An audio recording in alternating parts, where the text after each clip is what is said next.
High, আসসালামু আলাইকুম। আজকে তেমন কোনো ব্লগ ভিডিও করছি না, তবে আজকে চমৎকার একটি তথ্য আপনাদের সাথে শেয়ার করব। সেটি হলো আমার জন্ম 27 ফেব্রুয়ারি। তো অনেকেই ভাবে যে যদি 29 ফেব্রুয়ারিতে হইতো তাহলে 4 বছরে একটা জন্মদিন পাইতা। তো আমি আপনাদের একটা মজার তথ্য দিই, সেটা হলো পৃথিবীর ইতিহাসে একবার 30 ফেব্রুয়ারি আসছিল এবং এই দিনটি পৃথিবীতে আর কখনো আসবে না।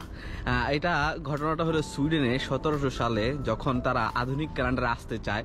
আপনারা সবাই জানেন বর্তমান ক্যালেন্ডার, আধুনিক ক্যালেন্ডার রোমানরা আর কি জুলিয়াস সিজার তিনি প্রবর্তন করেছিলেন। তো এই 1700 সালের আগে যে ক্যালেন্ডারটি ছিল সেটাই ছিল মূলত প্রচলিত একটা ক্যালেন্ডার সারা পৃথিবীতে।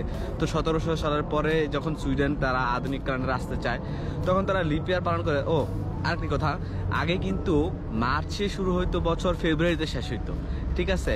তো এই সিস্টেমটাও পরিবর্তন করে জুলিয়াস সিজার। 1700 সালে সুইডেন গ্রেগরিয়ান ক্যালেন্ডার মানে আধুনিক ক্যালেন্ডারে আসতে চায়। সেই জন্য তারা ভাবে এবছর আর লিপ ইয়ার বা অধিবর্ষ পালন করবে না। 1700 সাল, 1704 এবং 1708 সাল ফেব্রুয়ারি মাস কাটায় শুধু 28 দিনে, অথচ ওই বছরগুলো ছিল অধিবর্ষ, মানে 29 বছর, 29 মাস।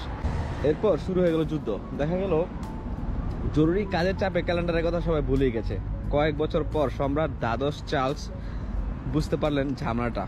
দেখা গেল সুইডেনের ক্যালেন্ডার এখন অতীতের ক্যালেন্ডারও নয়, আধুনিক ক্যালেন্ডারও নয়। এই সমস্যার সমাধান করা যায় কিভাবে?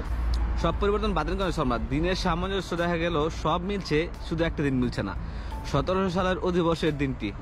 সেই দিনটার হিসাব মিলাতে 1712 সালের ফেব্রুয়ারি মাসের 29 ফেব্রুয়ারির পরে আরও একটি দিন যোগ করা হলো, সেটি হলো 30 ফেব্রুয়ারি। এই যে 30 ফেব্রুয়ারি, তা ইতিহাসে একবারই আসছিল। আপনারা অনেকেই হয়তো আফসোস করেন যে আমার জন্ম 29 ফেব্রুয়ারি এবং বছরে 4 বছরে একবার আমার জন্মদিন পালন করা হয়। একবার ভাবুন, যারা ওই 1712 সালের 30 ফেব্রুয়ারিতে জন্মগ্রহণ করেছিল, তারা কিভাবে জন্মদিন পালন করবে? তাদের তো মানে পৃথিবীর মানে সময়ের ইতিহাসে তাদের আর নাম আসে নাই, আসবেও না। একবারই হয়েছিল যেদিন তাদের জন্মসাল, যে জন্মদিন। তবে মজার বিষয় কি জানেন? সেই সময়ের কেউ এখন আর বেঁচে নাই। আজ থেকে 100 বছর পরে আমরা কেউ বেঁচে থাকবো না। এই পৃথিবীতে যত মানুষ আছে তারা কেউই থাকবে না, এবং কি 100 বছর আগেও আমরা কেউ ছিলাম না।